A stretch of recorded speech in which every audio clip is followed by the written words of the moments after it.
আমাদের মহান নেতা জাতির পিতা বঙ্গবন্ধু শেখ মুজিবুর রহমানকে। আমরা একটি স্বাধীন রাষ্ট্র পেয়েছি, একটা জাতি হিসেবে মর্যাদা পেয়েছি, যিনি নিজের জীবনের সবকিছু ত্যাগ করে এদেশের মানুষের ভাগ্য গড়ার জন্য আজীবন সংগ্রাম করে, জেল জুলুম অত্যাচার সহ্য করে, যুদ্ধ করে বিজয় এনে দিয়েছিলেন। বিজয়ী জাতি হিসেবে বিশ্ব দরবারে আমাদের মর্যাদা দিয়েছিলেন। তাকে ঘাতকের নির্মম বুলেটে জীবন দিতে হয়েছে। শুধু যে জাতির পিতা বঙ্গবন্ধু শেখ মুজিবকেই হত্যা করেছে তা নয়, একই সাথে আমার মা বেগম ফজিলাতুন্নেসা মুজিবকে হত্যা করেছে। আমার 3 ছোট ভাই, মুক্তিযোদ্ধা ক্যাপ্টেন শেখ কামাল, মুক্তিযোদ্ধা লেফটেন্যান্ট শেখ জামাল এবং ছোট্ট ভাইটি আমার, যার মাত্র 10 বছর বয়স, তাকেও হত্যা করেছে খুনিরা। কামাল জামালের অপহৃত বধূ এবং আমার একমাত্র চাচা মুক্তিযোদ্ধা শেখ আবু নাসিরকে হত্যা করেছে। রাষ্ট্রপতির military secretary brigadier Jamil Uddin ছুটে এসেছিলেন, বাড়ি আক্রান্ত হয়েছে।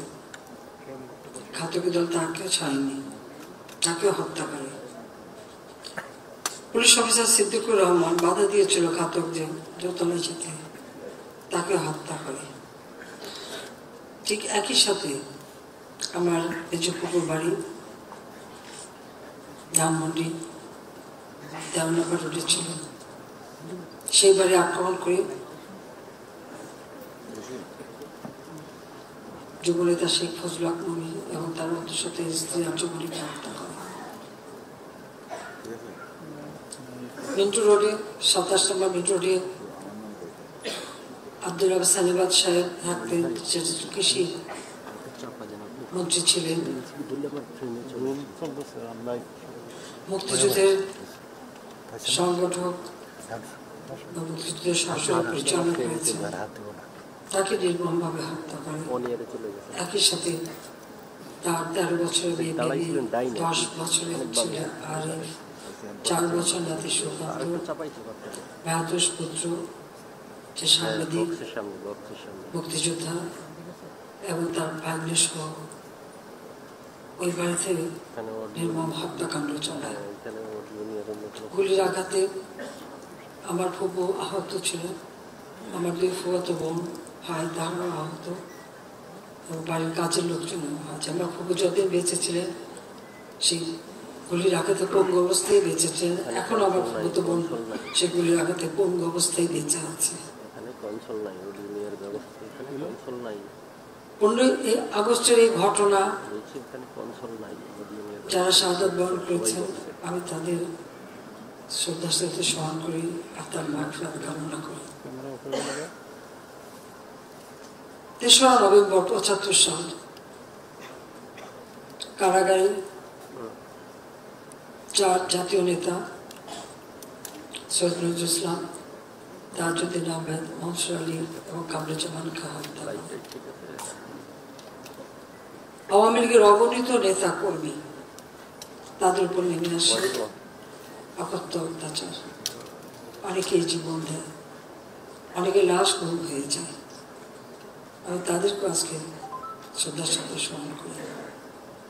এই আগস্ট মাসেরই 2004 সালে 21শে আগস্ট বিএনপি সরকার আমলে ব্রিটিশ হাই কমিশনার তার উপর হামলা হয় সিলেটে হযরত শাহজালালের মাজারে। সেখানে বেশ কয়েকজন মানুষ মারা যায় আর হাই কমিশনার আহত হয়। তারই প্রতিবাদে, এই জঙ্গিবাদের প্রতিবাদে, সন্ত্রাসের প্রতিবাদে আমরা 21শে আগস্টে বঙ্গবন্ধু এভিনিউতে আমরা একটা র্যালি করি, যে র্যালি ছিল শান্তির জন্য, জঙ্গিবাদের বিরুদ্ধে। সেই জঙ্গিবাদের ভিতরে র্যালি করতে যেয়ে আমরা আক্রান্ত হলাম গ্রেনেড হামলায়। যে গ্রেনেড ব্যবহার হয় রণক্ষেত্রে, আর্জেস গ্রেনেড, একটা না, পর 13টা গ্রেনেড হামলা করা হলো। আমরা হারলাম আমাদের 22 জন নেতাকর্মী, আইভি রহমান সহ 4 জন আমাদের মহিলা আওয়ামী লীগের নেত্রী এবং অন্যান্য নেতাকর্মীরা। আমাদের আওয়ামী লীগের প্রায় 600-700 নেতাকর্মী স্প্লিন্টারে আহত ছিল, অনেকে প্রায় মরণাপন্ন অবস্থা। এখন আমাদের এখানে অনেক নেতা কর্মী আছে যাদের শরীরে সেই স্প্লিন্টার নিয়ে তারা বেঁচে আছে। 21 যারা জীবন দিয়েছে, আমি তাদের অন্তর্ভাগ করি। আওয়ামী লীগ এই উপমহাদেশের সব থেকে যে প্রাচীন সংগঠনগুলি, যারা গণমানুষের মধ্যে থেকে গণমানুষের অধিকার আদায়ের সংগ্রামের মধ্যে দিয়ে গড়ে উঠেছে, আওয়ামী লীগ একটা অন্যতম সংগঠন। এবং এই আওয়ামী লীগ সেই 49 সাল থেকেই, প্রতিষ্ঠা লগ্ন থেকে মানুষের অধিকারের কথা বলে এসেছে, অধিকার আমরা অর্জনও করেছি। 15ই আগস্ট জাতির পিতাকে হত্যার পর আমরা দেশে কি চেহারা দেখেছি। 71 সালে সেই হানাদার পাকিস্তানি বাহিনীর দোসর, যারা পাকিস্তানি সেনাবাহিনীকে গ্রামের পর গ্রাম পথ চিনে নিয়ে গিয়েছে, গ্রামের পর গ্রাম জ্বালিয়ে দিয়েছে, লুটপাট করেছে, গণহত্যা চালিয়েছে। সব থেকে জঘন্য লোক আমাদের মেয়েদেরকে ধরে নিয়ে পাকিস্তানি ক্যাম্পকে দিয়ে তাদের উপর পাশবিক অত্যাচার করেছে। সেই যুদ্ধাপরাধী যাদের বিচার জাতিপিতা শুরু করেছিলেন, অনেক সাজাপ্রাপ্ত ছিল, আবার অনেকে পাকিস্তানি পাসপোর্ট নিয়ে পাকিস্তানেও চলে গিয়েছিল, অনেকে বিদেশেও চলে গিয়েছিল। তারা বাংলাদেশের অস্তিত্বে বিশ্বাস করে না, সেই কারণেই। কিন্তু 15 আগস্টে জাতিপিতাকে হত্যা করা আমরা কি দেখলাম? সেই বাংলাদেশে সেই ঘাতকের দল যারা কারাবন্দী ছিল তাদেরকে মুক্তি দিয়ে মন্ত্রী উপদেষ্টা করা হয়েছে।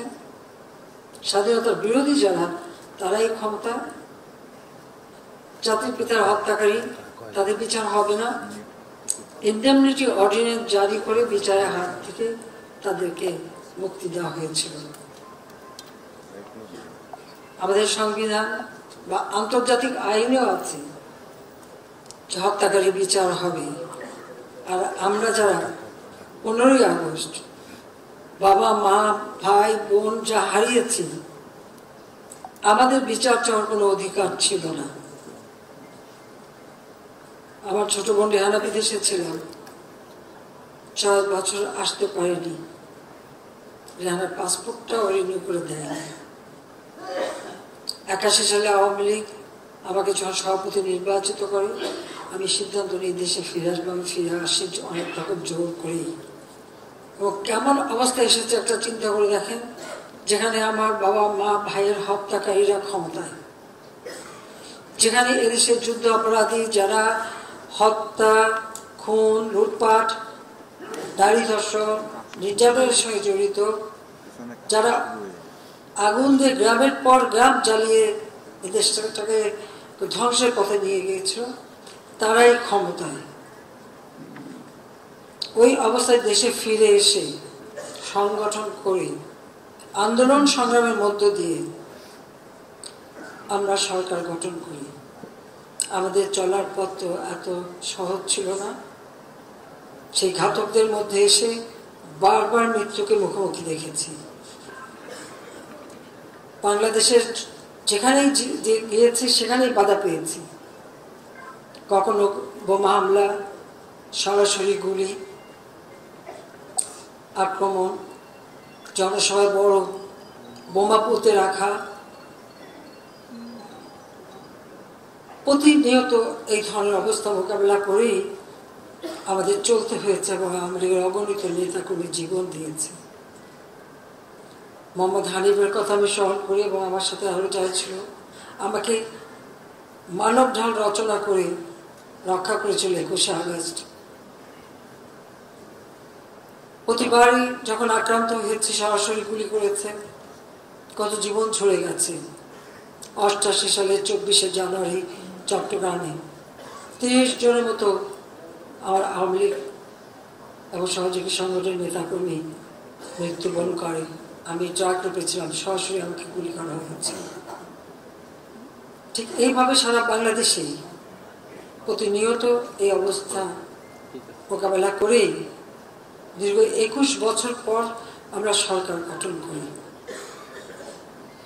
সরকার গঠন করার একটাই লক্ষ্য ছিল বাংলাদেশের মানুষের ভাগ্য পরিবর্তন করা এবং সেই সাথে জাতির পিতার হত্যার বিচার করে সেই বিচারহীনতার যে একটা পরিবেশ সৃষ্টি করা হয়েছিল, অন্যায়কে প্রশ্রয় দেওয়া হয়েছিল,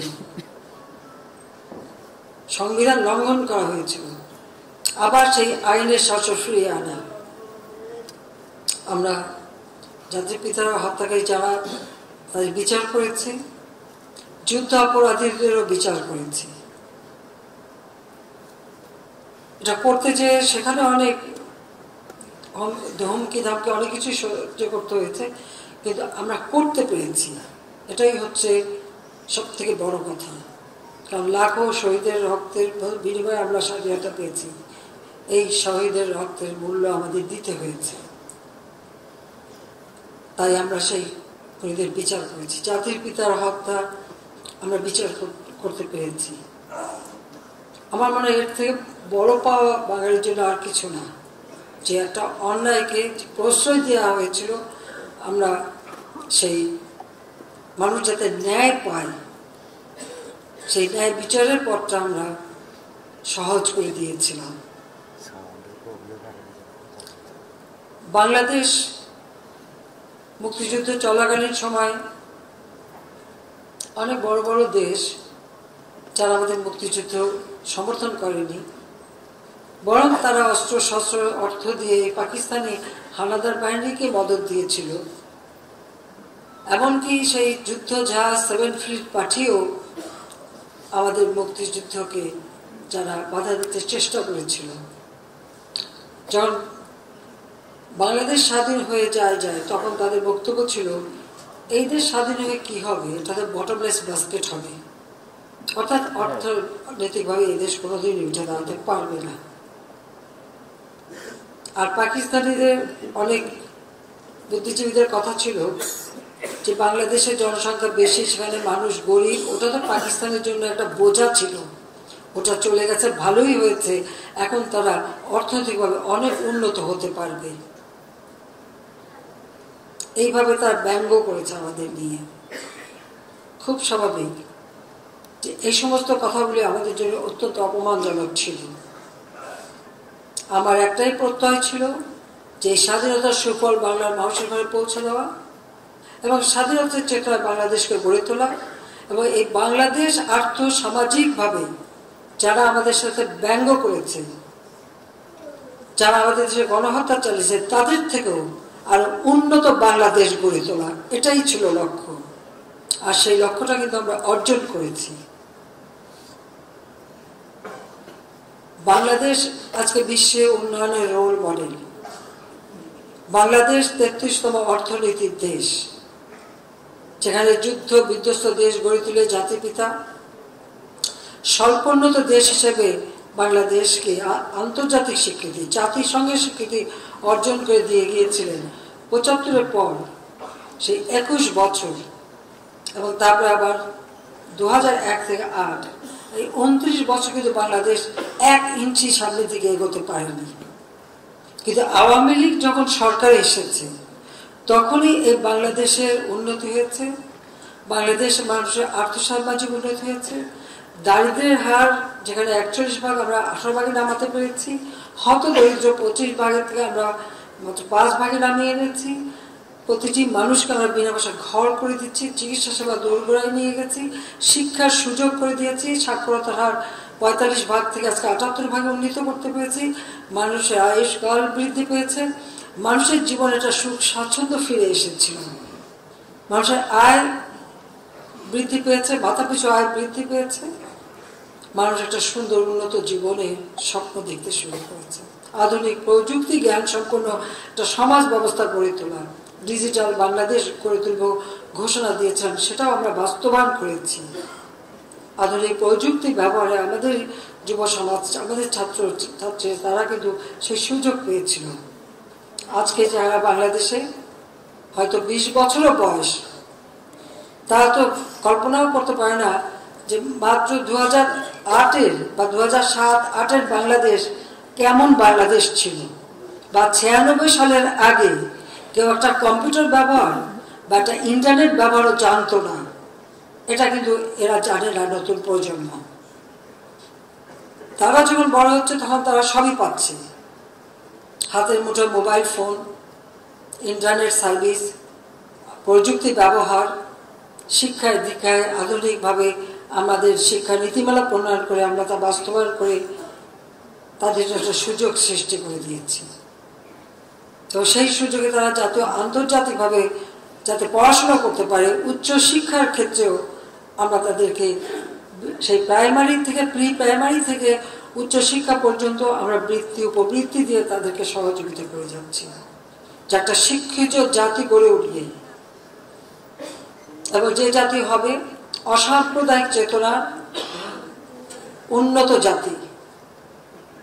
আমরা যখন সেইভাবে কাজ করে যাচ্ছি, পাশাপাশি আমরা কি দেখলাম, ওই পাকিস্তানের বেতাত্তা ওগুলি এখনো ছাড়েনি। সেখানে ধর্মান্ধতা এবং এই কুপমণ্ডকতা দিয়ে একটা শ্রেণী কিন্তু ধীরে ধীরে সকলের অজান্তেই গড়ে উঠেছে, যারা ওই যুদ্ধ অপরাধীদের দোষর ছিল। এদেশে গণহত্যা, লুটপাট, নারী ধর্ষণ, অগ্নিসংযোগ, এই সমস্ত কাজের সঙ্গে যারা জড়িত তাদেরই দোষর হিসেবে নিজেদেরকে গড়ে তুলেছে। আর সেই আঘাতটা আপনারা দেখলেন এই মাত্র কিছুদিন আগে কোটা আন্দোলনের নামে যখন সব রাস্তায় বেরিয়ে এলো, আমরা তাদের বললাম কোটা আন্দোলন হয়েছিল 2018-তে, আমরা এটা মেনে নিয়ে বাতিল করে দিয়েছিলাম কোটা পদ্ধতি।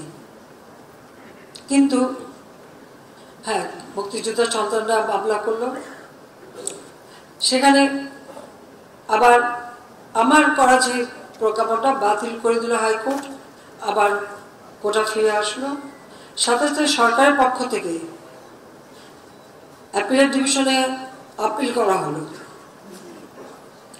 আপিল করা হলে পরে হাইকোর্টের রায়টাকে সাসপেন্ড করে দেওয়া হলো, কাজে আবার সেখানে কোটা পদ্ধতি বাতিল হয়ে গেল এবং পূর্ণাঙ্গ শুনানির তারিখও দেওয়া হলো। 5 জুন এই রায় হয়েছিল, পুরো জুন মাস চলে গেল। জুলাই মাসের 7 তারিখ থেকে হঠাৎ দেখি আবার কোটার জন্য আন্দোলন। যখন কোটা পদ্ধতি নাই, তখন কিন্তু কোটা পদ্ধতি নাই, কিন্তু তখনই আন্দোলন। আর আন্দোলন না, সেখানে দেখা গেল ঝাঁকে ঝাঁকে সব জড়ো হয়ে যাচ্ছে, শিক্ষক থেকে শুরু করে গার্জিয়ান থেকে শুরু করে সবাই, অনেক শিশুদের নিয়েও হাজির হচ্ছে। আমার খুব সন্দেহ হলো যে এটার পিছনে অন্য কিছু আছে, আমি সেটা বেরোচ্ছিলাম। তাহলে এই ছেলে মেয়েদের ভবিষ্যৎ কি হবে? যে কোনো দুর্ঘটনা ঘটতে পারে। আপনি তাদের সাথে আলোচনা করা, এমনকি তার মন্ত্রীদের সাথে কথা বলছে, সেই ব্যবস্থাও করা, সবই করা হয়েছিল, কিন্তু তারা কোনো তো কিছুই মানবে না। হাইকোর্টের যে তারিখ, সে তারিখটা এগিয়ে নিয়ে আসা হলো। এগিয়ে নিয়ে এসে অ্যাপিলেট ডিভিশন চেম্বার জাজ থেকে রায় দেওয়া হলো। ঠিক যা চেয়েছিল তার থেকে বেশি দেওয়া হলো। তাদের এক দফা দাবি ছিল কোটা সংস্কার, সেই যে দাবি করেছে সেই দাবি সংস্কার করে দেওয়া হলো, কিন্তু সেই সংস্কার করে দেওয়ার পরেও তাদের আন্দোলন থামে না, দাবি থামে না। ঠিক এর পিছনে কি ছিল সেটা আমরা দেখলাম যে ঠিক একে একে যেগুলি মানুষের জীবন নেওয়া এবং আন্দোলন কোটা আন্দোলন করছে এক জায়গায়, কিন্তু চারিদিক থেকে ঢাকার সেখানে সেই জঙ্গি ঝুঁকে একদিকে হত্যাকাণ্ড চালানো, অপরদিকে যে সমস্ত প্রতিষ্ঠানগুলি মানুষের সেবা দেয়, যেমন দুর্যোগ মোকাবেলায় বিষয়ে আমরা সব থেকে অগ্রগামী ছিলাম। আমাদের সামনে ঘূর্ণিঝড়, জলোচ্ছ্বাস যে কোনো সময় আসতে পারে, কিন্তু আমাদের ডিজিটাল পদ্ধতিতে এত চমৎকার সিস্টেম আমরা তৈরি করেছিলাম যে যে কোনো মুহূর্তে বাংলাদেশের যে কোনো জায়গায় এই ঝড়, জলোচ্ছ্বাস, বন্যা সমস্ত খবর আমরা পেতে পারবো, তাৎক্ষণিকভাবে তাদের সহযোগিতা করতে পারবো। এটা তো মানুষকে বাঁচানোর জন্য, মানুষের সেবা দেওয়ার জন্য। সেখানে অগ্নিসংযোগ। বাংলাদেশ টেলিভিশন মানুষের একটা সাংস্কৃতিক চর্চার জায়গা, সেখানে অগ্নিসংযোগ। আমাদের সেতু সারা বাংলাদেশটাকে আমরা একটা নেটওয়ার্কে তৈরি করে দিয়েছি এবং পদ্মা সেতু আমরা নিজস্ব অর্থায়নে করেছি। সেই সেতু ভবনে অগ্নিসংযোগ,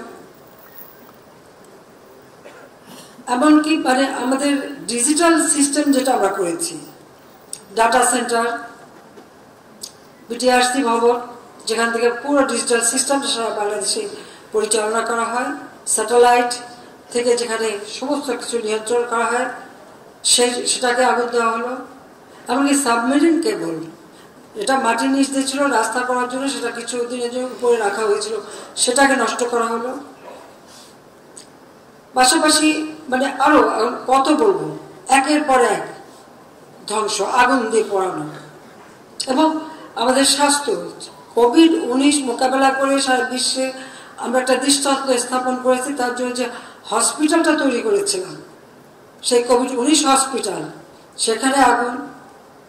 সেই সাথে আমাদের স্বাস্থ্য অধিদপ্তরের বিভিন্ন জায়গায়, অর্থাৎ মানুষের সেবা দেওয়ার প্রতিটি জায়গার উপরে একটা আঘাত হানা। তার সাথে আসলো মেট্রো রেল, অত্যন্ত আধুনিক মেট্রো রেল, দুইটা স্টেশন পুড়িয়ে দিল। একটা মিরপুর স্টেশন থেকে প্রতিদিন 1 লক্ষ মানুষ যাতায়াত করত। গোটা এই মেট্রো রেলে প্রতিদিন 2.5 থেকে 3 লক্ষ মানুষ নির্বিঘ্নে তার কর্মস্থানে যেতে পারত, ফিরে আসতে পারত, কর্মঘণ্টা বাঁচত, নিরাপদে যাতায়াত করতে পারবো, বিশেষ করে মেয়েরা যাতায়াত করতে পারবো। সেখানে সেখানে আঘাত করা। এক্সপ্রেসওয়ে 2010 থেকে প্ল্যান করে সেটা কেবল তৈরি করে করা শুরু করেছি, শেষ করেছি। মানুষ খুব অল্প সময়ের মধ্যে তারা যাতায়াত করতে পারবে। প্রবাসী যারা আসতো বা আমাদের কর্মজীবী, তারা অতি অল্প সময়ের মধ্যে এয়ারপোর্টে চলে যেতে পারতো, আবার ফিরে আসতে পারতো। সেটা টোল প্লাজা ভেঙে নষ্ট করে দেওয়া হলো যাতে চলতে না পারে। যেখানে আমরা চেয়েছিলাম এটাকে আরো মডার্ন করে দিতে, ডিজিটাল সিস্টেম, গাড়ির সাথে ডিভাইস লাগানো থাকবে, দাঁড়িয়ে থেকে টোল দিতে হবে না, গাড়ি পাস হয়ে গেলেই টোল পেয়ে যাবে। কিন্তু এখন সেই পুরো টোল সিস্টেমটাই আগুনে পড়া। হানি ফ্লাইওভার, যেখানে নারায়ণগঞ্জ বা কুমিল্লা বা ওই অঞ্চলে যেতে গেলে ঘন্টার পর ঘন্টা ট্রাফিক জ্যামে আটকা থাকতে হতো, সেটাও টোল প্লাজা পোড়ানো, সেটারও ধ্বংস। অর্থাৎ আপনারা একটা জিনিস লক্ষ্য করেন যে ঠিক মানুষের সেবা দেওয়ার জন্য যে কাজগুলি, সেই জায়গাগুলিতেই কিন্তু আঘাতটা হানা হয়েছে। এটাই হচ্ছে সব থেকে দুর্ভাগ্যের বিষয়। কারণ আমাদের প্রতিটি জায়গায় মানে সড়ক, সেতু থেকে শুরু সব কিছু আগুন দিয়ে পোড়ানো। এবং এই আগুন দিয়ে যে পোড়ানো সমস্ত গাড়ি, সিটি কর্পোরেশনের ময়লা ফেলার যে গাড়িগুলি, অত্যন্ত আধুনিক গাড়ি, যেখানে কয়েক টন ময়লা একসাথে এটাকে একেবারে কম্পোজ করে মানে পুরা কম্প্রেসারের মাধ্যমে আমরা চেপে অল্প করে সেগুলি বর্জ্য ব্যবস্থাপনা ওই গাড়ির ভিতরে সেটা করে ফেলা যেত, সেগুলি পুড়িয়ে দেওয়া হলো। Water treatment plant, Bangla Dhaka শহরে ওয়াটার ট্রিটমেন্ট প্ল্যান্ট আগে ছিলই না। সায়দাবাদ 1 প্রথম আমি 96 সালে সরকার এসে করি, এরপর সায়দাবাদ 2, সায়দাবাদ 3 এবং অন্যান্য ওয়াটার ট্রিটমেন্ট প্ল্যান্ট। সেই একটা ওয়াটার ট্রিটমেন্ট প্ল্যান্ট, সেখানে আগুন। সলিড সিস্টেম, বর্জ্য ব্যবস্থাপনা, পয়ঃপ্রণালী, সে ওয়াটার ট্রিটমেন্ট প্ল্যান্ট, সেখানে যেও আগুন। মনে হচ্ছিল জনগণ একটু আরামে থাকবে, জনগণ একটু ভালো থাকবে, জনগণ একটু সুস্থভাবে চলবে, জনগণের মানে সব কিছুতে সুপেয় পানি, পয় নিষ্কাশন থেকে শুরু করে প্রতিটি জায়গায় আগুন দিয়ে পোড়ানো। এটা কোন ধরনের আন্দোলন? আর সেই সাথে আজকে কত মানুষের জীবন গেছে, চারিদিক থেকে অস্ত্রধারী, কোথাও এবং ঢাকা বিশ্ববিদ্যালয়ের 300 কামরা, সেখানে এখন ভিডিও ফুটেজও পাওয়া গেছে, সেই হাতে অস্ত্র সহ, কারো হাতে তরবারি, কারো হাতে লাঠি, কারো হাতে শাবল নিয়ে সমস্ত পুরো তছনছ করে দেওয়া হয়েছে এবং সমস্ত ছেলেদের সব জিনিসগুলি পুড়িয়ে দেওয়া। মেয়েদের হোস্টেল, সে রোকেয়া হল, শামসুন্নাহর হল, ইডেন কলেজ,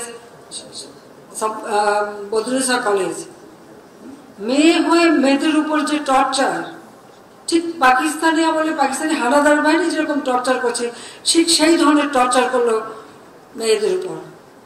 মুক্তিযোদ্ধা সন্তান বা ছাত্রী করে, ছাত্রী করতে পারবে না, তাদের উপরে জুলুম অত্যাচার।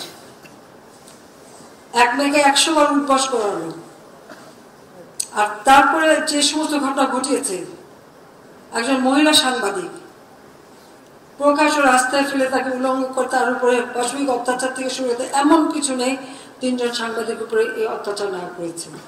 এবং এদের হাত থেকে সাংবাদিক রেহাই পায়নি, সাংবাদিক হত্যা করেছে, সাংবাদিককে মারধর করেছে, আর সাধারণ মানুষ, ছাত্র, যুব, আওয়ামী লীগের নেতা কর্মী থেকে শুরু করে কেউই তো রেহাই পায়নি।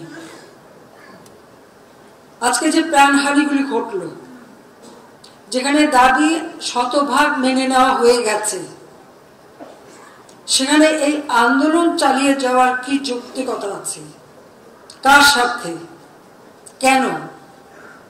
আর সেই সাথে সাথে পুলিশ হত্যা করে, শুধু হত্যা না, কিরকম বিভৎস দৃশ্য আপনারা দেখেন, যে হত্যা করে তাকে ঝুলিয়ে রাখা হলো, পা বেঁধে উপর থেকে মাথা নিচু করে।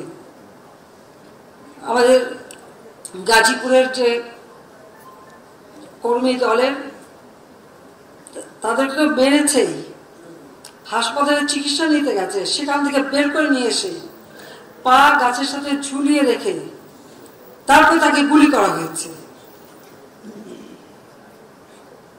পুলিশের উপরে আক্রমণ, কত গাড়ি পুড়িয়ে দেওয়া হয়েছে, র্যাবের গাড়ি চালাচ্ছে, তাকে যেভাবে মারা। এমনকি আমার মোটর কেটের যে পাইলট থাকে যাত্রাবাড়ির দিকে ডিউটিতে আসবে, তাকে ধরে সেখানে মেরে লাশ ফেলে দেওয়া হয়েছে। বাড়ি বাড়ি ঢুকে ঢুকে কোথায় পুলিশ আছে, পুলিশকে মারতে হবে, আর আওয়ামী লীগ কোথায় থাকে তাকে মারুন। মসজিদে ঢুকে মসজিদের মাইক ব্যবহার করে মিথ্যা অপবাদ দিয়ে মানুষ ডেকে নিয়ে এসে তারপরে এই নারকীয় কাণ্ড চালানো হয়েছে। 4 জন শিশু মারা গেছে এবং এ পর্যন্ত অনেকগুলি মৃত্যুর খবর আপনারা পেয়েছেন।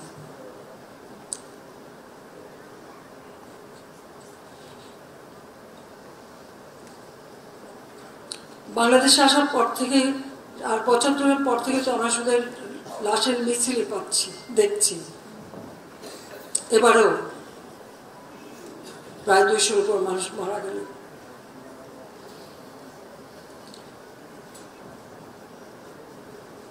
স্থাপনাগুলি ভেঙে গেছিল, ঠিক আছে, মানুষের হয়তো সাময়িক কষ্ট হচ্ছে, আগে যেখানে এত আরামে চলতে পারতো হয়তো সেটা করতে পারছে না।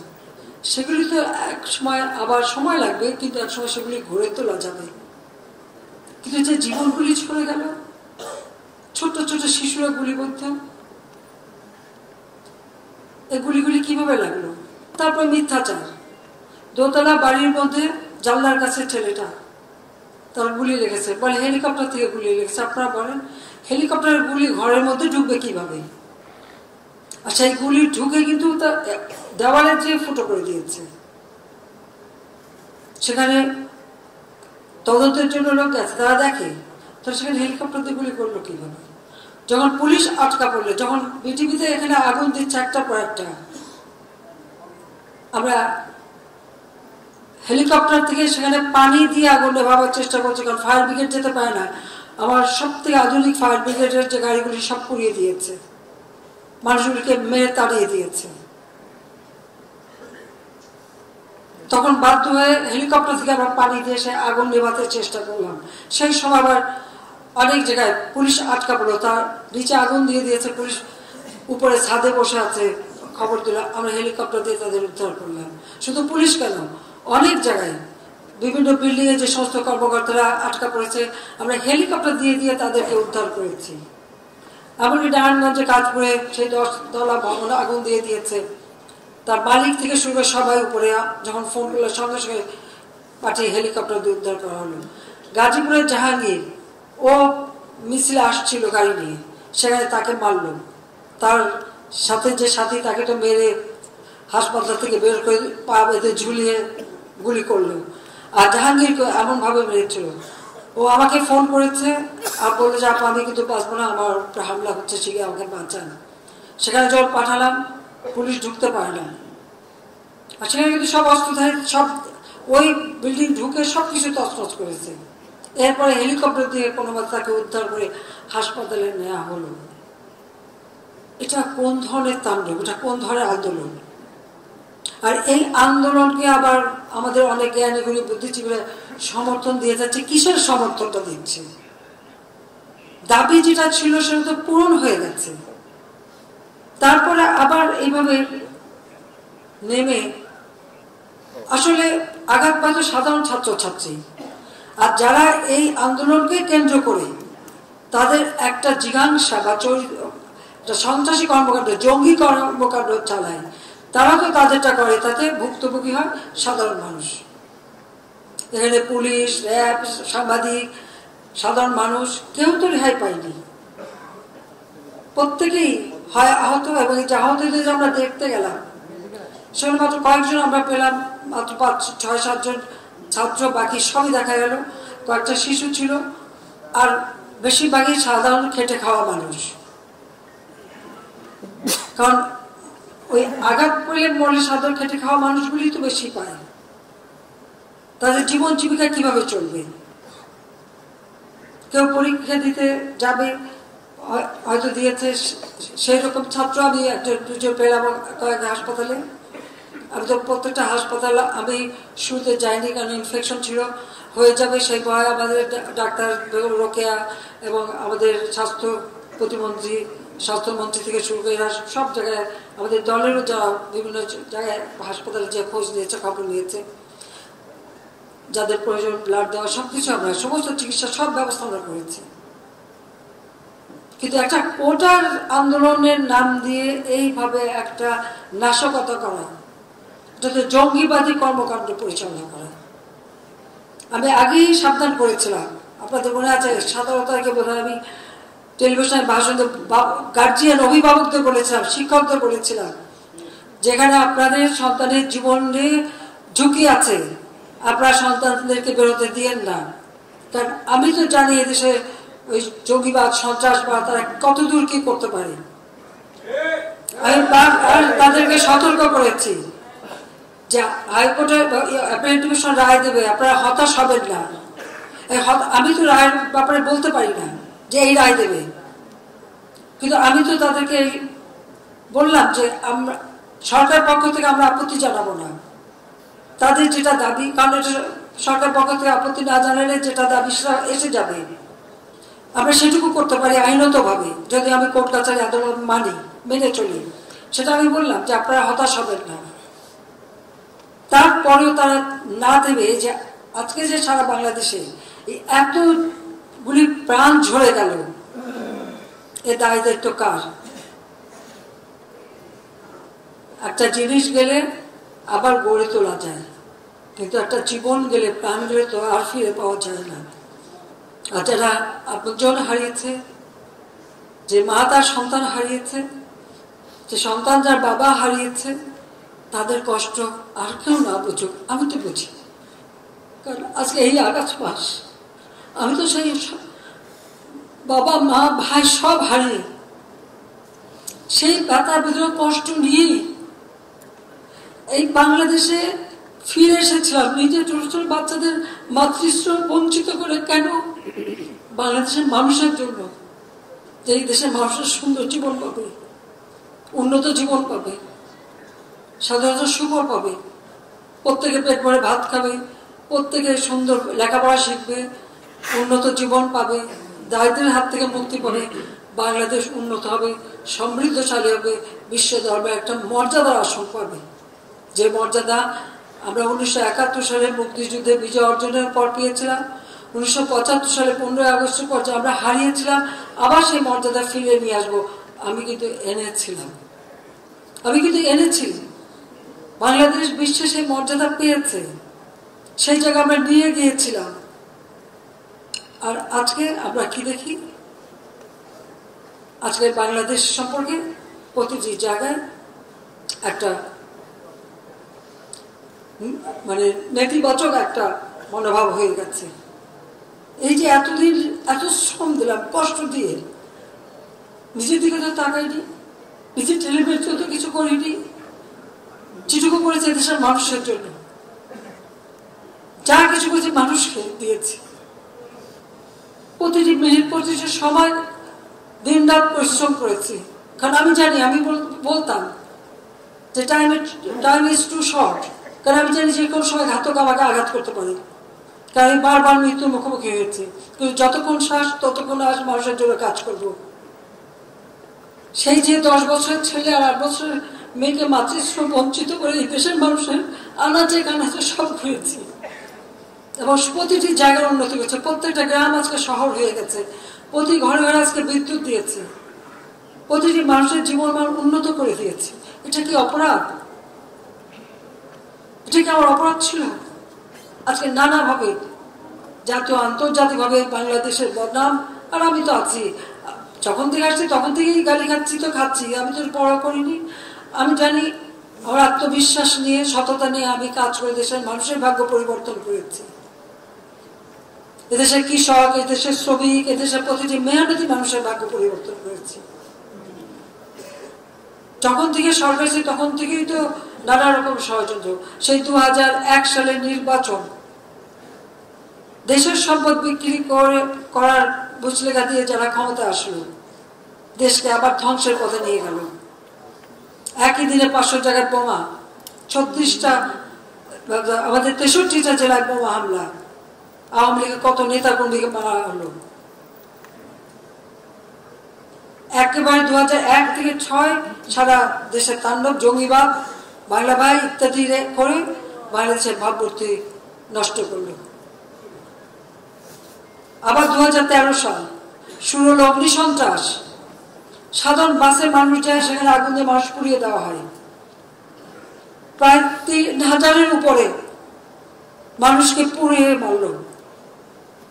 আর গাড়ি সেটা 3800-এর উপরে বাস, প্রায় 29টা রেল, 70টা 76টা সরকারি অফিস, 9টা লঞ্চ, এবং এমন কিছু নেই যে না পড়ালো। গাড়ির থেকে ড্রাইভারকে নেমে তার গায়ে পেট্রোল ঢেলে দিয়ে জীবন ভিক্ষা চেয়েছে, তাও শুনি তাকে আগুন দিয়ে পুড়িয়ে দিয়েছে। সেই স্কুটারের যেখানে 3 হুইলার, ড্রাইভার ভিতরে বসে বাইরে থেকে আটকাই দিয়ে তাকে আগুন দিয়ে শুদ্ধ পুড়িয়ে দিল। ট্রাকের ভিতরে বাবা গেছে বাইরে, ছেলে ভিতরে, অথবা হেল্পার এসে দেখে আগুনে কঙ্কাল, বাবার নিজের চোখের সামনে দেখছে তার ছেলে পুড়ে মারাচ্ছে, কিছু করতে পারছে না। এইরকম তাণ্ডব চালানো এই বিএনপি জামাত মিলে 2013 সালে, আপনাদের নিশ্চয়ই মনে আছে। সেখান থেকে যেভাবে হোক আমরা উদ্ধার করলাম, মানুষকে সেখান থেকে ফিরে আনলাম। আবার 2014 500 স্কুল পুড়িয়ে দিয়েছিল, মানে ছেলে মেয়ের লেখাপড়ার দরকার নাই আর কি।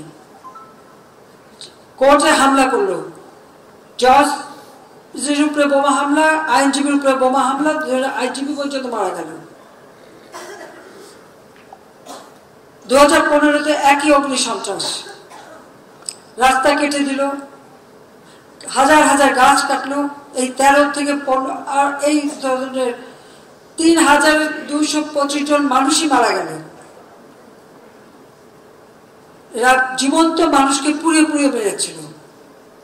আর এবার মানুষকে হয় গুলি নয়, এবং কিছু কিছু ঘটনা এমন ঘটেছে এগুলি আস্তে আস্তে, আমি এই জন্য আন্তর্জাতিকভাবে আমি বলেছি, আমি এখানে কারোর দাবির অপেক্ষা রাখিনি। তার আগে আমি একজন জুডিশিয়াল এনকোয়ারি কমিটি করে দিই। এখন ঘটনা যখন তখন মাত্র 6 জন মারা গিয়েছিল, এখন আরো বেশি ঘটনা ঘটেছে। আমরা এখন 3 সদস্য বিশিষ্ট এই জুডিশিয়াল কমিটি গঠন করে তাদের কর্মপরিধি আরো দিয়ে আমি চাই প্রত্যেকটা জিনিসের তদন্ত হোক, কারা এর পিছনে কি কি ভাবে কি কি ঘটনা ঘটেছে। এবং সেই জন্য আন্তর্জাতিকভাবে জাতিসংঘকে আমি আবেদন করেছি যে তারা তাদের বিশেষজ্ঞ পাঠাক, অন্য কোনো দেশ যদি চায় তারা বিশেষজ্ঞ পাঠাক। কারণ আমি চাই এই ঘটনাগুলির সুষ্ঠু তদন্ত, সে যেই দায়ী থাক তার বিরুদ্ধে ব্যবস্থা নিতে হবে, তার বিরুদ্ধে ব্যবস্থা নিতে হবে আমাদের। কারণ আমরা গর্ব আর কেউ সেখানে ভেঙে সব তাবা তাবা করে দেবে আর আমার দেশের মানুষকে কষ্ট দেবে, দেশের মানুষ ভুক্তভোগী হবে, দেশের মানুষের ভাগ্য নিয়ে খেলা। এটাই তো আমি দেখি সব থেকে তাদের বড় জিনিস। জঙ্গি সারা বিশ্বব্যাপী কি ঘটনা ঘটিয়েছে, বাংলাদেশে হলি 8 দিনের পরে আর একটা ঘটনা আমরা করতে দেয়নি। আমাদের গোয়েন্দা সংস্থা, আইন শৃঙ্খলা সংস্থা থেকে সজাগ থেকেছে, তারা নিজেরা জীবন দিয়েছে, কিন্তু এই জঙ্গিবাদের হাত থেকে দেশকে রক্ষা করেছে। কিন্তু আজকে এই কোটা আন্দোলনের ছত্র ছায়ায় এরা এসে যেভাবে একটা জঙ্গি সে ভয়াল দাঁত দেখালো,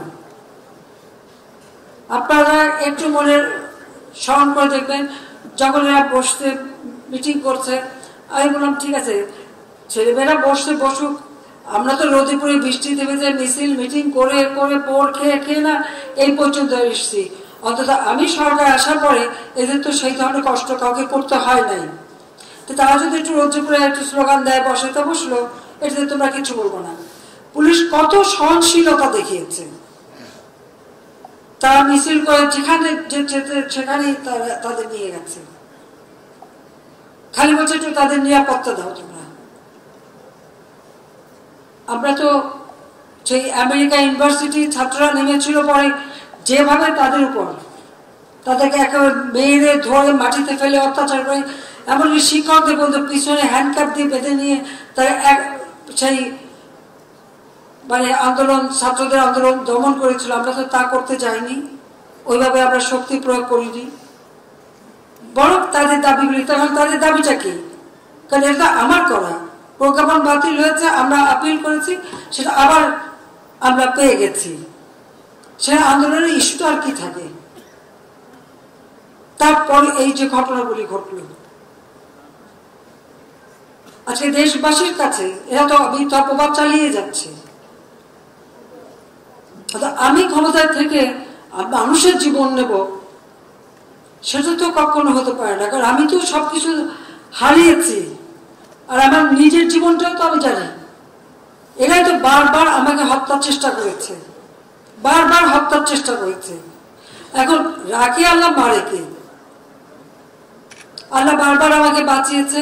আমি সবসময় বলছি যে নিশ্চয়ই আল্লাহ কোনো কাজ আমাকে দিয়েছে, সেই কাজটুকু সম্পূর্ণ না হলে আল্লাহ আমাকে রক্ষা করবে।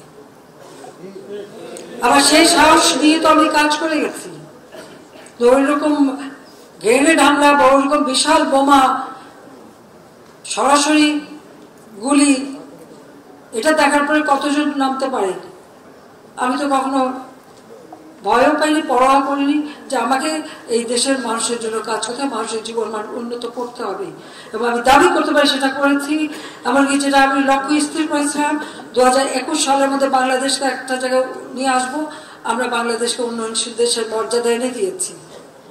আজকে সারা বিশ্বব্যাপী বাংলাদেশের যে ভাবমূর্তিটা, এই মিথ্যা অপপ্রচার চালিয়ে চালিয়ে আর এই সমস্ত জঙ্গিবাদী ঘটনা ঘটিয়ে আজকে সেই মান সম্মান সব নষ্ট করে দিচ্ছে। এটার বিচার আমি জনগণের কাছেই দিচ্ছি, জনগণের দিচ্ছি। এমন ভাবে পোড়ানো, সেই গাজায় যেভাবে হাসপাতালে বোমা হামলা করে ধ্বংস করা, যেভাবে শিশু হত্যা করা, মানুষ হত্যা, ঠিক সেই একই ঘটনার জন্য এখানে ঘটনা হচ্ছে। এটাই হচ্ছে সব থেকে দুর্ভাগ্যের। আজকে আমি জানি জাতির পিতা আজকে আমাদের মাঝে নেই, কিন্তু তার আদর্শ নিয়েই দেশটাকে গড়ে তুলেছিলাম। কিন্তু সেগুলো আজকে ধ্বংসস্তূপে পরিণত করে এমনকি মানুষের জীবন কেড়ে নিয়েছে। এদের বিচার একদিন হবে। এই জন্য আমি আন্তর্জাতিকভাবেই চাই যেটাকে তদন্ত হোক এবং সুষ্ঠু বিচার হোক। কারণ বারবার আমাদের উপরেই তো হামলা হয়, আমাদেরই তো লাশ পড়ে। কাজে জঙ্গিবাদ সন্ত্রাসের স্থান বাংলাদেশে হতে পারে না। আর এদের মূল শক্তি যে ওই জামাতে ইসলামী এবং শিবির, যারা একেবারে মানে অস্ত্র শস্ত্র ট্রেনিং দিয়ে তারা নামে, এই তাদেরকে আমরা এখান থেকে ব্যান করে দেওয়া হবে। সন্ত্রাস বিরোধী যে আইন 2009, সেই আইনের 18 ধারা অনুযায়ী এদেরকে ব্যান করে দেওয়া। কারণ এদের জন্য সামাজিক এর জন্য মর্যাদা না থাকে। হ্যাঁ, এরা তো জঙ্গিবাদী হিসেবে আন্ডারগ্রাউন্ডে যে আবার ধ্বংস করার চেষ্টা করবে, কিন্তু সেখানে ওই জঙ্গি সংগঠন হিসেবে এদেরকে মোকাবেলা করা এবং মানুষকে রক্ষা করার চেষ্টা সকলকে মিলে করতে হবে। কারণ বাংলার মাটিতে জঙ্গির ঠাঁই হবে না। সেইভাবে আমাদের সবাইকে সজাগ থাকতে হবে। আমি দেশবাসীকে সেই সজাগ থাকতে চাই এবং তাদের আমি সহযোগিতা চাই, দেশের মানুষের সহযোগিতা চাই। আমি জানি বারবার আঘাত আসবে, আমি পরোয়া করি না। আল্লাহ জীবন দিয়েছে, একদিন নিয়ে যাবে। কিন্তু যেখানে মানুষের জন্য কল্যাণের কাজ, সে কল্যাণের কাজ আমরা করেই যাব। আজকে 1 আগস্ট, এই মাসটাই খুব কষ্টের। জাতির পিতা তার রক্ত দিয়ে রক্ত ঋণ শোধ করে যাচ্ছেন। আমরা এই 15 আগস্টের পর থেকেই, যখন থেকে রাজনীতি চালু হয়েছে, আমরা 15 আগস্ট উপলক্ষে রক্তদান কর্মসূচি হাতে নিয়েছি এবং আমাদের এক একটা কর্মসূচিতে আমরা এক একটা আমাদের সহযোগী সংগঠকের দায়িত্ব দিই। কৃষক লীগের উপরই দায়িত্ব। তাই 1 আগস্ট রক্তদান কর্মসূচির মধ্য দিয়ে এই শোকের মাসের কর্মসূচি আমরা পালন করি। আমি আহ্বান জানাবো আমাদের নেতাকর্মী যে যেখানে আছেন, একেবারে ইউনিয়ন পর্যায় পর্যন্ত, ইউনিয়ন, উপজেলা, জেলা, প্রতিদিন এই আগস্ট মাসে আমাদের সকল আওয়ামী লীগ এবং সহযোগী সংগঠন তাদের বিভিন্ন কর্মসূচি থাকবে। এই শোকের মাসে শুধু শোক জ্ঞাপন না, মানুষের জন্য আমাদের কাজ করতে হবে, মানুষের পাশে দাঁড়াতে হবে। তবে সেই আহ্বানই জানাচ্ছি যে প্রত্যেকেই মাঠে থাকতে হবে, শোক দিবস পালন করতে হবে, সাথে সাধারণ মানুষের পাশে দাঁড়াতে হবে। কারণ এই আগামীতে বন্যা আসতে পারে, ঝড় আসতে পারে, আমাদের সমস্ত সিস্টেমটা তো পুড়িয়ে দিয়েছে। তারপর আমরা মানুষের পাশে আমরা দাঁড়াবো, আমরাই দাঁড়াই, আর কেউ দাঁড়ায়ও না। তাই এই শোকের মাসে মানুষের সেবা করে, মানুষের পাশে দাঁড়িয়ে জাতির পিতার যে আদর্শ লক্ষ্য সেটাই বাস্তবায়ন করতে হবে। কারণ তিনি আমাদের রক্ত দিয়ে গেছে, তিনি কিছু নিয়ে যাননি, কিছু নিয়ে যাননি, এমনকি এক টুকরো কাফনের কাপড়ও নিয়ে যাননি। তার গরিব মানুষের জন্য ওই রেড ক্রসের মাধ্যমে যে কাপড় দিলে সেই কাপড়ের পাড় ছিঁড়ে তারপর সেই কাফন দেওয়া হয়েছিল। আর আমার মা ভাই তাদের কাউকে কোনো কাফন দাফন কিছুই দেওয়া হয়নি। কাজে তারা কিন্তু কিচ্ছু নিয়ে যায়নি, দিয়েই গেছে। কিন্তু যে আদর্শ নিয়ে তিনি এদের স্বাধীন করেছেন সেটাই আমরা বাস্তবায়ন করবো, এটাই আমাদের প্রতিজ্ঞা। সবাই ধন্যবাদ। জয় বাংলা, জয় বঙ্গবন্ধু।